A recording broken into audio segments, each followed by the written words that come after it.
Bonjour les élèves et bonjour tout le monde. Et là, je vais commencer une série de vidéos pour expliquer les moteurs asynchrones triphasés à plusieurs enroulements ou à plusieurs vitesses. OK? Donne-moi la possibilité de fonctionner en plusieurs vitesses. Et la leçon est pour peut-être 2 ou 3 vidéos, mais moi, je vais faire des cours, dans la vidéo là.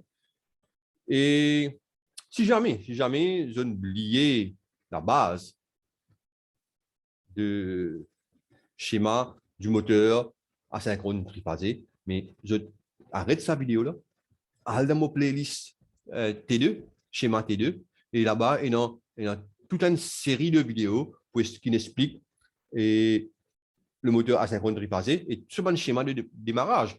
OK? Alors, détecte par rappel, etc. Et regardez cette vidéo là, et puis je viens là. OK? Et bon, on continue. Moi, le mot leçon. Et voilà, c'est un schéma T3, moteur de vitesse, partie 1. Bien sûr, pour le lycée polytechnique, ça il faut gérer. Hein? OK? Et un seul page. Un seul page. Bon, ce qui m'a pour expliquer là, moi, il n'a plutôt. Ça, c'est ça. Voilà. Et je te rappelle, il y a 3 enroulements dans mon moteur, ce qui m'appelle mode starter. Après, on a induit à cage d'écureuil. OK? Il y a une connexion électrique avec ce starter là. Il y a une connexion magnétique. Et ça m'a l'enroulement là. On peut connecter en étoile ou en triangle.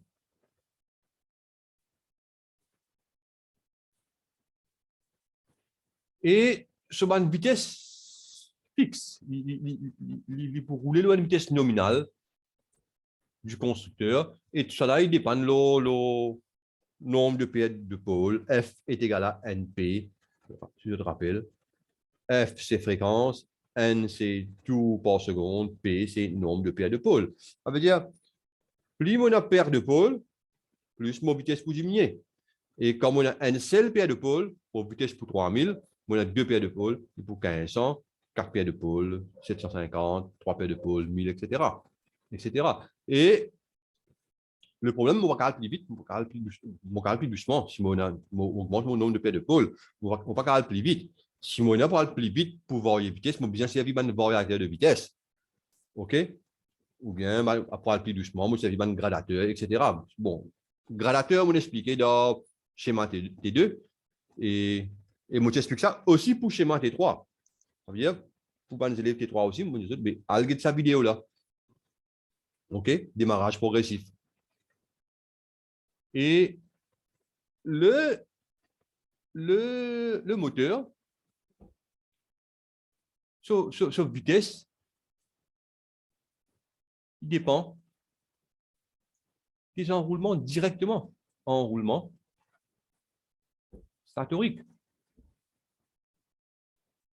Directement. Mais quand on veut dire enroulement, on veut dire précaution, résistance, nombre. Quand c'est tout qui fait ce nombre de spires. Directement. Et si jamais, dans le même moteur, on a 3 enroulements, pour me tourne le moteur là, bon, me connecter en dedans, comme ça, on a juste 3 bornes qui sont aussi. On a le 3 enroulements encore. Ouais, ici.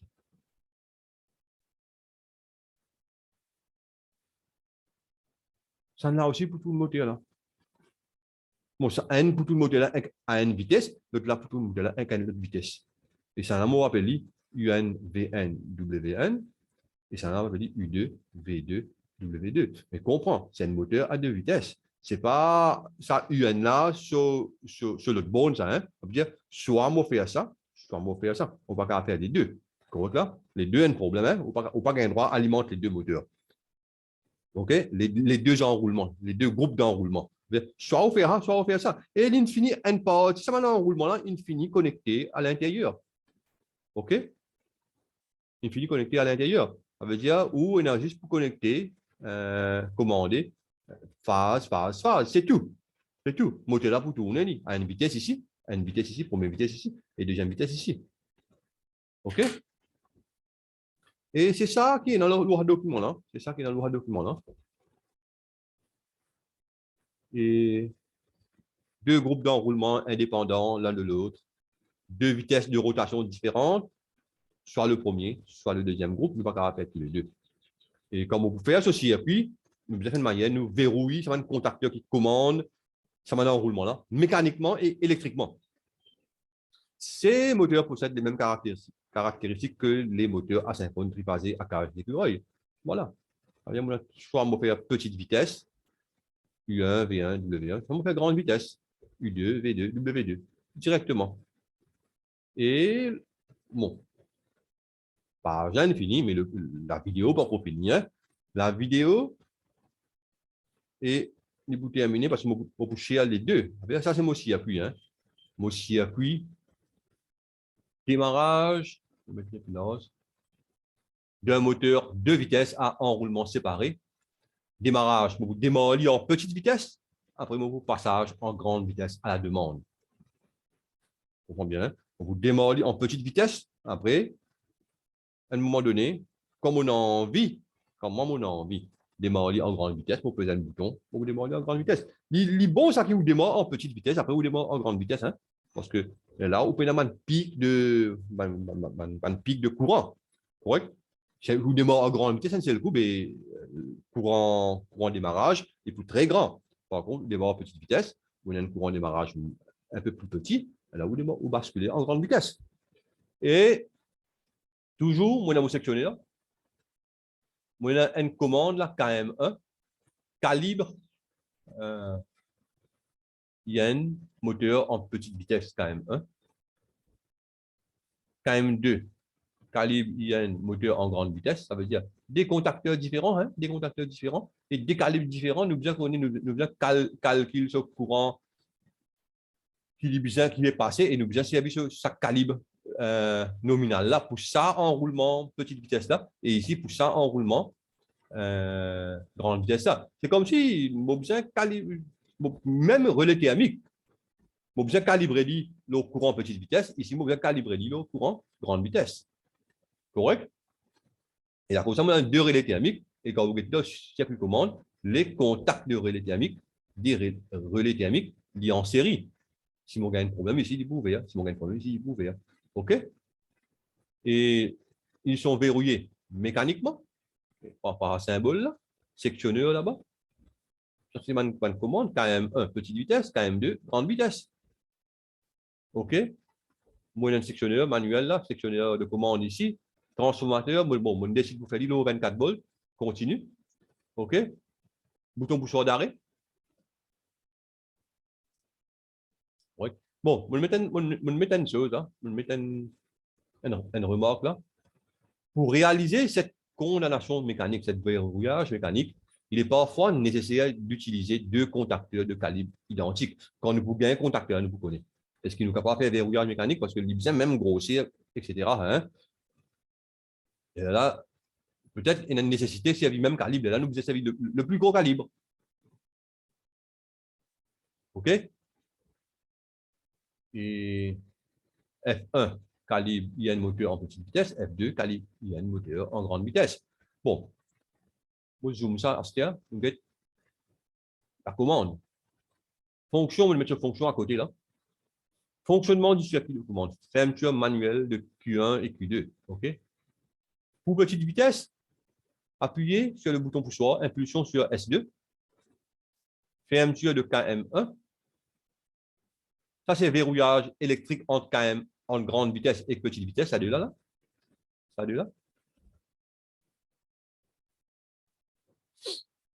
OK? Et ça, c'est une autre protection. Et quand on met une impulsion sur S2,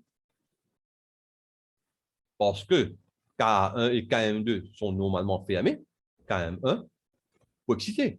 L'excitation de KM1 pour faire ce contact-là et pour faire auto-maintien. OK? Et quand il fait auto-maintien ici, en même temps, il coupe ça ici. Verrouillage de KM2 par KM1. OK? Et KM1, moi, il a un contact temporisé là. Parce que, bien. Et ça, c'est pour grande vitesse. Ça, c'est pour grande vitesse. Il faut qu'il me coupe KM1, mon caractère dans grande vitesse. Hein? Et moi, un contact temporisé. Parce que le titre, c'est pas choisi, hein? Soit petite vitesse, soit grande vitesse. Le titre, c'est pas ça. Il y a démarrage d'un moteur de vitesse à enroulement séparé, démarrage en petite vitesse avant, et puis démarrage en grande vitesse. Ça veut dire bien suivre ça l'autre là. OK? Ça veut dire qu'on fait démarrage en petite vitesse. Là, on va faire démarrage en grande vitesse. Par ça, bouton pour là, S3. Mais au commencement, il n'est pas pour faire démarrage en grande vitesse parce que ça KM1 n'a pas fermé. C'est un contact temporisé de KM1 pour les démarrage en petite vitesse. Là, il faut faire démarrage en grande vitesse. Et qui fait, il n'est pas fermé ça automatique. Comment ça fermer? Qui fait, il n'est pas fermé ça. Et là, moi, je démarre en petite vitesse. Qui fait, on va capable de démarrer en grande vitesse. Parce que nous avons donné les temps pour arriver sur petite vitesse nominale. OK? Nous donnons les temps pour arriver sur petite vitesse nominale. Quand on arrive sur full vitesse, en petite vitesse, là, moi, démarre en grande vitesse. Pas grave, moi, démarre en petite vitesse, moi, appuie le bouton pour soi, S3, démarre en grande vitesse. Il n'a pas fait aucun sens. Là, moi, un technicien qui ne comprend, ou pas comprend mon théorie du tout. Moi, je ne pas comprendre comment un moteur asynchrone vitesse fonctionnait, etc. Moi, gâte tout ce travail-là, si je fais ça. Alors, moi, appuie là, démarre en petite vitesse. Moi, tanni, là, mon diamant en première seconde. 5 secondes, tempo de 5 secondes pour permettre à moteur d'atteindre petite vitesse maximale.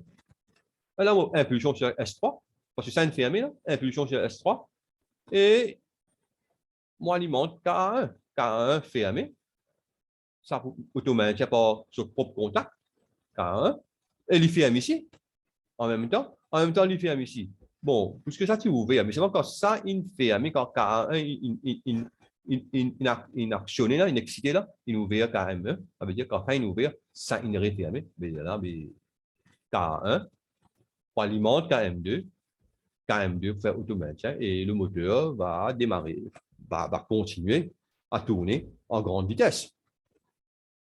OK? Et moi, j'espère que je te comprends. Et ça, mon cher, ça l'appelle aussi mon cher. Et avant mon cher, on a le simulateur. Toujours le simulateur, tout le monde a téléchargé ça. Seulement, il pour 45 jours. Et si je t'en envie, gagner plus que 45 jours, puis je te fais, notre format de computer, notre réinstaller, il vous redonne 45 jours encore. OK? C'est Schémaplique de France, de FITEC. OK? C'est un simulateur qui, moi, mon servi, qui me paye un rien. Dit, bon, il y a un petit affaire, un petit rire qui, bon, là, mon concepteur du logiciel là, mon projet la compagnie, et moi, il y a un petit rire, mais seulement, pas bien régler mon problème. Mon problème, pas urgent, mais régler pour une révision future. OK? Ça, c'est le circuit.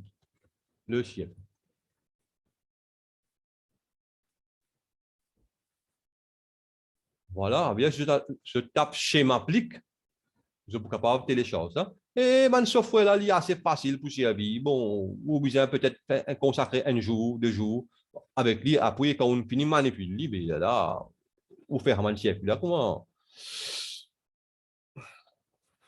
dire, à l'aise. Et schéma, moi simuler. Moi faire mon contacteur de puissance, moi faire mon contacteur de commande. Moi puis impulsion sur S2, quand même un fermé, moteur tourné. Mais ça pas confirmé. On ne peut pas faire ça. Pas pour bouger. Il y a un bouton pour ça aussi là. Quand on a fermé, là, on va faire grande vitesse. Mais il y a un problème. Il y a un problème là. Attends, nous ce problème là. Comme ça.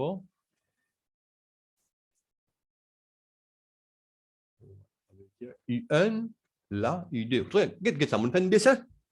Et heureusement, il y a un problème là. Parce que, qu'est-ce là? On fait là. Alimenter, ça, on ne peut pas faire fonctionner là. Il faut dire que ça fait un pour fonctionner. Petite vitesse maximum. Mais dans quelle direction va tourner?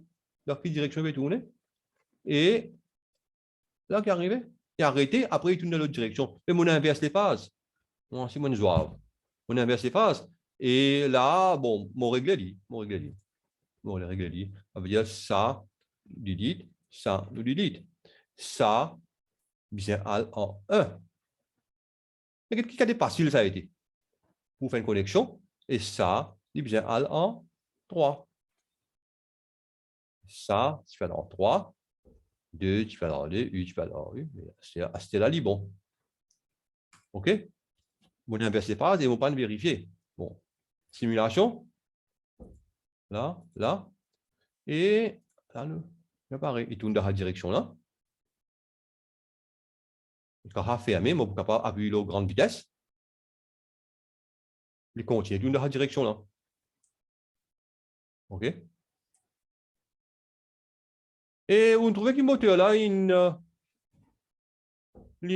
prend le temps, il arrête net, il désalimente net, il prend le temps pour aller en grande vitesse, hein? Aller en grande vitesse. Mais il n'est pas fait rien, il n'est pas important parce que le moteur, pour une fraction de seconde, il n'est pas pour chose, il n'est pas pour alimenter, pour une fraction de seconde, ça. Mais seulement, il peut après tourner. Avec l'inertie, avec ce l'élan, il peut après tourner et me démarrer la même. OK? Et moi, j'espère que je ne comprends. Là, c'est qu'il m'a besoin de faire, m'a besoin réimprimer ça. Et de là, m'a poussé à lui. OK? Et moi, j'espère que je ne comprends la leçon. Et prochaine leçon, les poulots, moteur d'Alander. Moteur d'Alander. Et nous, guettons ça dans la prochaine vidéo. OK? Moi, je vous dis au revoir pour cette vidéo-là. Moi, je vous dis dans la prochaine vidéo.